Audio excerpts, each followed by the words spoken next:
Ronald Gene Simmons por fin se hace justicia a esas. Fueron las últimas palabras de Tito y el hombre que asesinó a sangre fría a 16 personas, 14 de los cuales eran miembros de su propia familia. Este hecho terrible ocurrió entre el 22 y el 26 de diciembre de 1987 en plena época navideña y conmocionó a un pueblo pequeño de Mide llamado Dover. Era una comunidad muy unida. Fue un crimen terrible que aún hoy continúa siendo recordado. Ronald Aguirre nació el 15 de julio de 1940 en Chicago, Illinois. Era hijo de Loretta y Aguirre. En 1943 su padre falleció y poco después Floretta contrajo segundas nupcias con un ingeniero civil del ejército de Estados Unidos de nombre Gillette Vance. El trabajo de su padrastro llevó a la familia a recorrer el estado durante la siguiente década debido a los constantes traslados. A los 17 años el joven aventurero y rebelde decidió abandonar la escuela y enrolarse en la Marina de los Estados Unidos. Mientras hacía su ciclo de entrenamiento militar en San Diego, California, conoció a quien sería su esposa, una mujer de nombre Rebecca Ulibarri, conocido cariñosamente como Becky. La boda se llevó a cabo en 1960 y de la unión nacieron 7 hijos: Bárbara, Loretta, Gil, Hedrick y Eric. En 1963 Simmons dejó la Marina para enrolarse en la Fuerza Aérea, cumpliendo con un servicio distinguido que le valió diferentes reconocimientos y condecoraciones durante el conflicto de Vietnam. En 1979 se retiró con el grado de sargento mayor. El cambio luego de servir a su país por más de 22 años.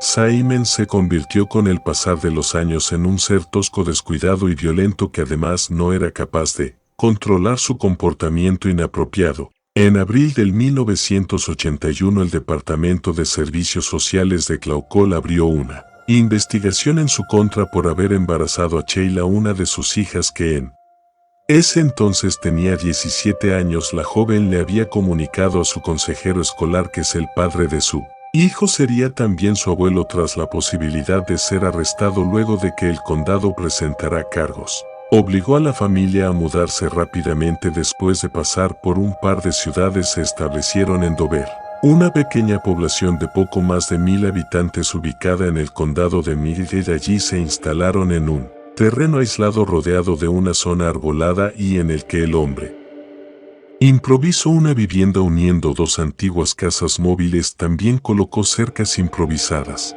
Durante varios años tuvo empleos mal pagados hasta que comenzó a trabajar en Woodland Motors, una pequeña compañía de transporte pesado ubicada en Russellville, Arkansas, pero al poco tiempo fue forzado a renunciar por reclamos sobre sus insinuaciones sexuales. Posteriormente trabajó en Cheerwine, que es una tienda de conveniencia recién inaugurada, pero duró solo 1 año y medio. Renunció en diciembre del 1987 a medida que la situación económica decaía. Su carácter también lo hacía. Al decir de sus vecinos, Tito, que era un hombre que podía infundir miedo, era agresivo y estaba todo el tiempo desaliñado y con una cerveza en la mano. Rebecca había tratado en varias ocasiones dejarlo, pero la relación tóxica con su marido y la responsabilidad de garantizar la seguridad de sus hijos no le facilitaban las cosas. Las pocas veces que asistió a la iglesia local cercana, los feligreses notaron moretones en su cara y otras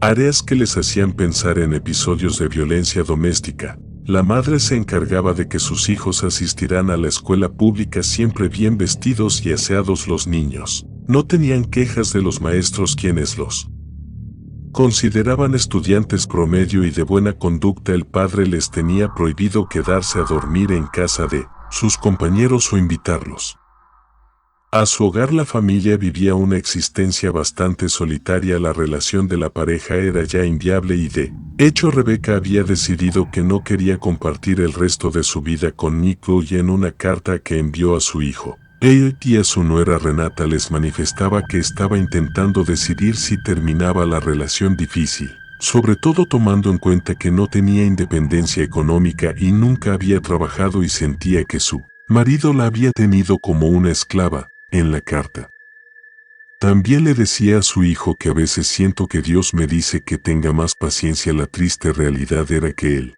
tiempo se estaba agotando, pero ellos no lo sabían.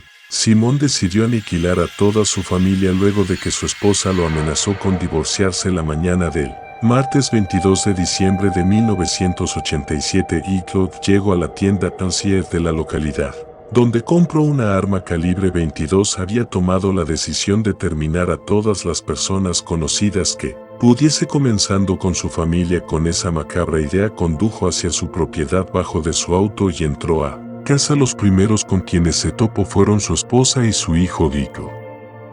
Jan Jr. de 29 años, a quienes silenció de inmediato con la pistola. La siguiente víctima de su locura fue su pequeña nieta de 3 años, a quien asfixió. Llevó los cadáveres uno por uno a un profundo pozo que sus propios hijos habían cavado meses antes para construir una letrina y los arrojó allí. Luego regresó a casa, abrió una cerveza y se sentó tranquilamente a esperar que sus otros hijos llegaran de la escuela por la tarde. El autobús de la escuela pública de Dover se detuvo en la entrada de la propiedad. Loretta, de 17, Eddie de 14, Marianne de 11 y Becky de 8 bajaron del autobús. Cuando se encontraron con su padre, les pidió que salieran al patio uno por uno para entregarles un obsequio navideño. Loretta fue la primera en morir, estrangulada y ahogada en un barril utilizado para recolectar agua de lluvia. Los otros 3 niños corrieron con la misma suerte. Durante los siguientes 4 días el asesino convivió en su casa con los cadáveres de su familia. El 26 de diciembre a mediodía los restantes miembros de la familia llegaron para un almuerzo navideño. No sospechaban nada sobre los terribles acontecimientos ocurridos solo 4 días antes. Sus parientes fueron llegando por separado. Uno de los grupos estaba conformado por su hijo Pierre de 22, su esposa Renata de 21 y su nieto Trey también. Llegaron Seila de 24, quien era la hija de la que había abusado años atrás, su esposo Jeffrey Little de 33 y sus hijos Sylvia Gay de 6 años, quien era nieta y hija biológica del asesino, y Michael, hijo de Seila. Los primeros en ser eliminados ese día a manos de Hickok fueron Kyochi y Renata, quienes vivían en Fort Meade, ciudad del condado de East. Ambos fueron eliminados a tiros y luego estranguló y ahogó a su nieto. Le siguieron su hija Seila y su esposo Denise, a quienes también les disparó. La pequeña Sylvia fue estrangulada y su nieto Guido de 22 meses corrió con la misma suerte. Luego de cometer los crímenes procedió a colocar en el salón uno por uno y ordenó en pilas los cuerpos sin vida de toda su familia. Cubrió con abrigos y manteles los cadáveres de sus hijos y sus parejas. A los 2 nietos los envolvió en láminas de plástico y los colocó luego en autos abandonados que se encontraban en su propiedad, a la que llamaban Guilec Heath. Más tarde ese día condujo a Roserville, donde se detuvo en una tienda Sears y recogió los regalos de Navidad que habían pedido. Posteriormente condujo hasta un club privado donde bebió unos tragos. Regresó a su casa y pasó tranquilamente el resto de la noche y el día siguiente bebiendo cerveza y viendo televisión rodeado de su familia ya fallecida. El lunes 28 Simmons condujo el automóvil Toyota Corolla marrón que había sido de uno de sus hijos hasta Roserville. Su primera parada fue en una base. Compró una segunda pistola, de ahí se dirigió a la sede del bufete de abogados.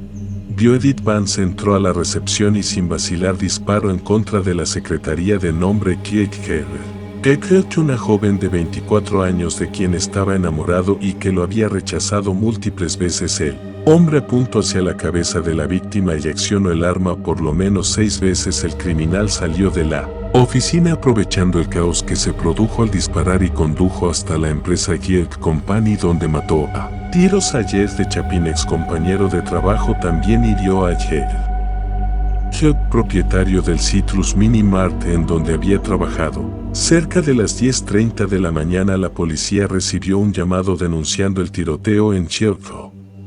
Inmediatamente despacharon una unidad, pero para ese momento el atacante se había ido. Se dirigió por la Avenida 4 hasta el Mini Mart, que estaba a unas 3 millas de distancia. Una vez adentro sacó una de las armas y sin mediar palabras comenzó a disparar, hiriendo a Kylie, a una compañera de trabajo de Triadville. Elliot volvió a salir de la escena sin ser detenido, dirigiéndose esta vez al que sería su último destino. Llegó a las oficinas de Baxter Kylie, empresa de transporte de la que había renunciado debido a varios reportes negativos sobre su comportamiento, entró por una puerta lateral. Se acercó hasta el escritorio donde estaba sentada Joyce Bott, su ex supervisora, y le disparó 2 veces. Hiriéndola gravemente. En ese momento, Deathlock Hackyer decidió poner fin a la ola de locura tranquilamente. Camino hasta otra oficina, entró y cerró la puerta en su interior. Tomó como rehén a una trabajadora de la empresa a quien conocía y amenazándola con el arma le dijo: no te aterres, no voy a hacerte daño. La levantó del piso, la ayudó a sentarse y le pidió que llamara a la policía y luego se sentó tranquilamente. Cuando los oficiales llegaron al sitio, él entregó su arma y se rindió sin oponer resistencia, de acuerdo con las declaraciones de Guy Hegoff, la rehén. Antes de entregarse, Simón le dijo: vine a hacer lo que quería hacer, todo ha terminado, ahora he conseguido eliminar a todos los que querían hacerme daño. En un principio, el incidente por el que se dio aviso a las autoridades parecía algo aislado, un acto de violencia por venganza limitado al lugar de trabajo. Sin embargo, en muy poco tiempo la policía descubrió la verdadera magnitud de la matanza de ese diciembre. De hecho, Deathlock Hackyer había establecido un IWG en el estado de Arkansas. La policía de Russellville puso bajo arresto a Hackyer y confiscó sus armas, 2 pistolas automáticas. Su casa era un completo desorden, escombros y autos viejos inservibles, pero a pesar del desbarajuste nada parecía indicar que había sucedido algún hecho violento en el lugar. Todo se veía relativamente normal hasta que entraron en la casa los oficiales de policía. Quedaron atónitos al ver los cadáveres dispuestos ordenadamente en una fila. Las paredes y alfombras de la sala estaban salpicadas de sangre. Al poco tiempo encontraron los cuerpos en el pozo tapado con una lámina de hojalata corrugada y los de los nietos metidos en las cajuelas de 2 automóviles en el patio. La escena del crimen era la de una masacre. En total encontraron 16 cadáveres. Luego de los hallazgos en la residencia del asesino, el estado de Mildred presentó cargos por homicidio en su contra el lunes 16 de mayo de 1988 en el Tribunal de Circuito del Condado de Fayette, y el jurado condenó a Hackyer por el asesinato de 2 personas inocentes durante los hechos acontecidos en la ciudad de Russellville, y fue condenado a muerte. Al preguntarle sobre si quería hacer uso de su derecho de presentar una moción de apelación a la pena capital, el convicto declaró que renunciaba a ese derecho. Un sacerdote católico que asesoraba a los presos en el Departamento Correccional de Mississippi solicitó a la Corte Suprema del Estado permiso para presentar una apelación en nombre de Simmons. Posteriormente, el sacerdote Hugo Sheck y un reo condenado a muerte de nombre de Hackyer solicitaron un recurso de habeas corpus al Tribunal Federal de Distrito para evitar su ejecución, pero la petición fue negada. El 10 de febrero de 1989 el acusado fue nuevamente llevado a juicio. Tras la deliberación, el jurado llegó a un veredicto de culpabilidad por homicidio capital y fue condenado a la inyección letal. El 16 de marzo de 1989 nuevamente se celebró una audiencia probatoria y el juez de primera instancia determinó que Simmons era competente para renunciar a su derecho de apelación directa. Una vez conocida la sentencia, Hackyer declaró bajo juramento lo siguiente: yo, Hackyer, quiero que se sepa que es mi deseo y mi decisión que nadie tome ninguna acción para apelar o cambiar de alguna manera esta sentencia. Además, se solicita respetuosamente que esta sentencia se ejecute lo más pronto posible. La Corte Suprema de Mildred dictaminó que la renuncia del reo al derecho de apelación era consciente y se procedió en consecuencia. Al final, el condenado a la inyección logró su anhelo. El 31 de mayo de 1990, el entonces gobernador del estado de Mildred, Ted Kekek, firmó la orden de ejecución. El lunes 25 de junio de 1990, Hackyer murió por inyección letal. El portavoz de la prisión Hackyer declaró a los medios informativos que la primera solución comenzó a aplicarse a las 9:02 de la noche. Fue declarado muerto 17 minutos después. Había concluido así la carrera de este hombre que no hablaba, un sujeto hosco y silencioso, quien en un arranque de venganza asesinó sin piedad a 16 personas, 14 de las cuales eran miembros de su propia familia.